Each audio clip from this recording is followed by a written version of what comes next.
నీవు దేనినైతే చూస్తావో దాని గురించి ఆలోచిస్తావు. దేని గురించి ఆలోచిస్తావో దాన్ని చేయాలని తాపత్రయపెడతావు. దేనికోసం నువ్వు తాపత్రయపెడతావో దానికి నీవు అలవాటు పడిపోతావు. దేనికైతే నువ్వు అలవాటు పడిపోతావో అది నిన్ను బానిసగా చేసి దానికి నువ్వు బానిసగా మారతావు. దేనికైతే నువ్వు బానిసగా మారతావో అది నిన్ను బందీగా చేసి పడేస్తుంది.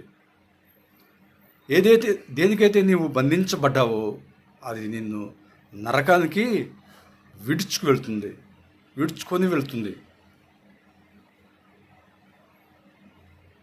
ఒకవేళ నీ కళ్ళు పరిశుద్ధంగా అపవిత్రంగా ఉంటున్నట్లయితే, నీ కళ్ళను నువ్వు జయించలేకపోతున్నట్లయితే నువ్వు దేవుణ్ణి అడుగు, ప్రభువా నా కళ్ళను పరిశుద్ధంగా కాపాడుకునేట్లు నీ కృప, నీ శక్తి నాకు దయచేయండి ప్రభువా.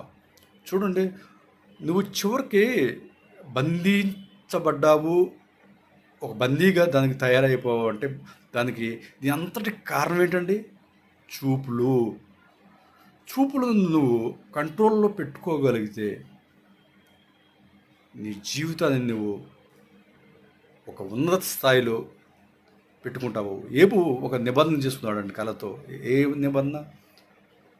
నా కళ్ళతో నేను కన్నికను ఎలా చూసేదను, కన్నికను నేను చూడను.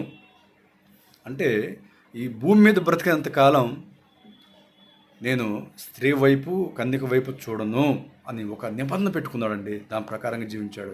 ఈరోజు కూడా నీవు, నేను, ఎవరైనా సరే దేవుని బిడ్డలో ఈ నిబంధన పెట్టుకోవాలి. చూపులతో చూడకూడదు వాటిని చూడను, అనవసరమైన వాటి వైపు చూడను, అది తప్పని తెలిసిన దాని వైపు నేను చూడను అని తీర్మానం తీసుకుంటే బాగుపడతామండి. లేదంటే కష్టాలు అనే తంటాలు అనే మార్గంలో జీవితాంతం వెళ్ళాల్సిందే. ఆ కష్టాలు, ఆ తంటాలు మనిషికి తప్పవండి. ఈరోజు నువ్వు పడుతున్న కష్టానికి కారణం నీ చూపులే అపవిత్రం ఉండటమే కారణమేమో ఎవరికి తెలుసండి. చూపులను మార్చుకుంటుంది దేవుని దగ్గర క్షమాపణ అడుక్కొని ఎందుకు నీవు ప్రశాంతంగా బ్రతకడానికి ఆశపడకూడదు? ఈరోజు నుంచి నా చూపులను పరిశుద్ధంగా కాపాడుకుంటావా? ఈ క్షణం నుంచి నీ చూపులని పరిశుద్ధంగా కాపాడుకుంటావా? దేవుని దగ్గర పశ్చాత్తాపడు. నీకు